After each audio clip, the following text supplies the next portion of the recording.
The Vienna State Opera building faces the ringstrasse, and it belts out some of the finest opera in all of Europe. Today we're going on a guided tour of this historically important building in the heart of Vienna.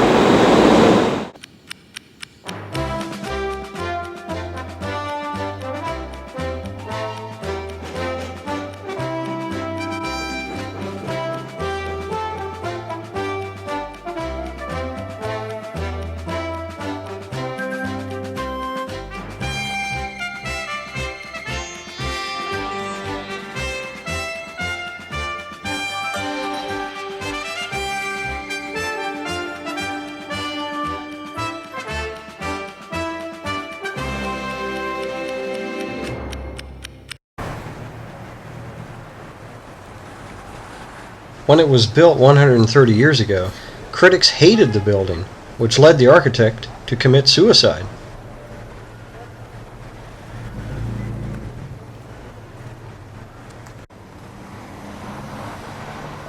The building was destroyed on the 12th of March 1945 during World War II, but it was rebuilt shortly after, following the original Neo-Renaissance style as closely as possible.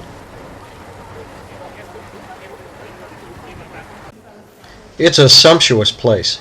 The interior has a chandeliered lobby and carpeted staircases perfect for making the scene.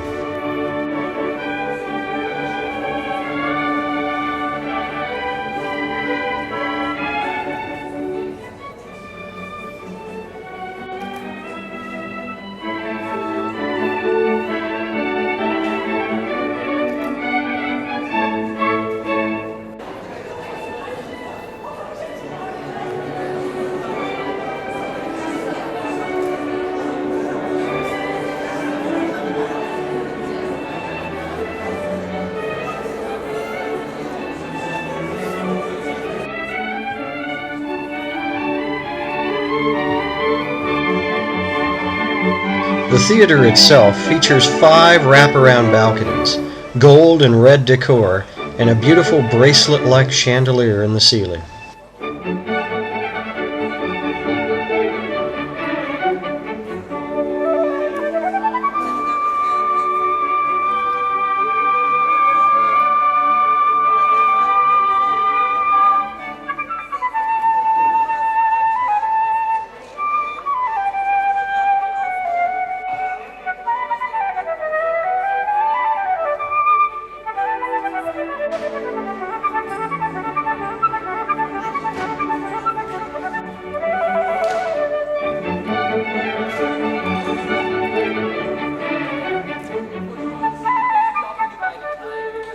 Approximately 50 operas and 20 ballets are offered in the repertoire every season.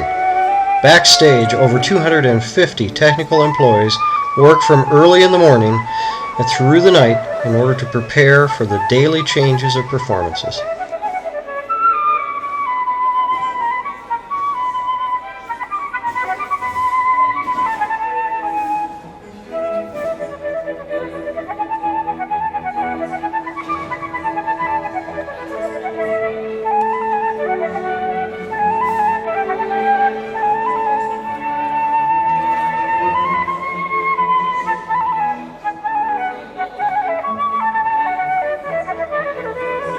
Our tour guide took us behind the stage to see all the work that goes into setting up for tomorrow night's opera.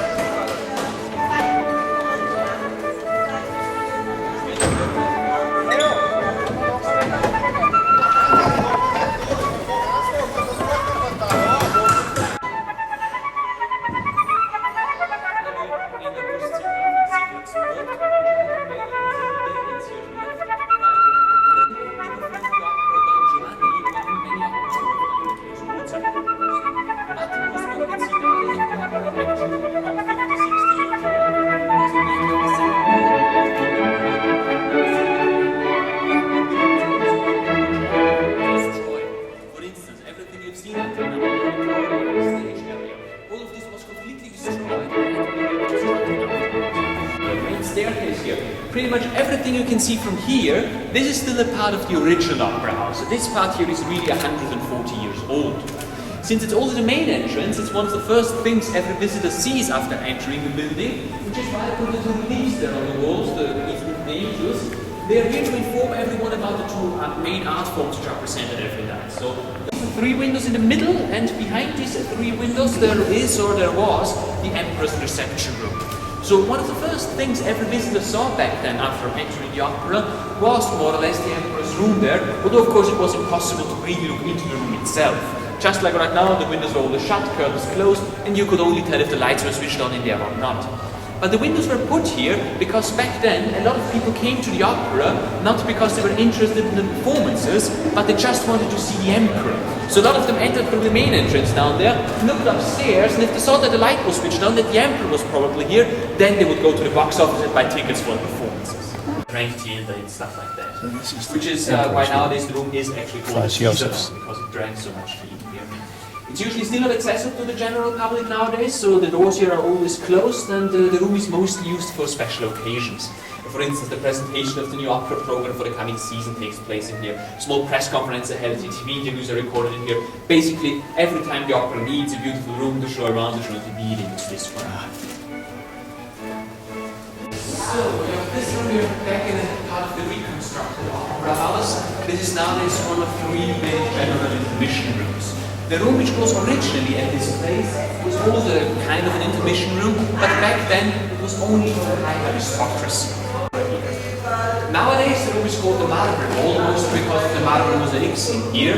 And the pieces for them came from all over Europe, so from 13 different countries. And what you can see on these mosaics are scenes from the daily life of the opera. So they depict the daily activities of this house here, what's happening backstage more or less. Starting on the left, a few things happening on the left side. Sorry? Right. Costumes, yes, the costume department featured on the left. Although similarly to the sets, the only costumes were actually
Towards the end of our guided tour of the State Opera House, we journey out on the balcony facing the ringstrasse and look at all the beautiful bronze statues that would have greeted the Emperor when he visited the opera.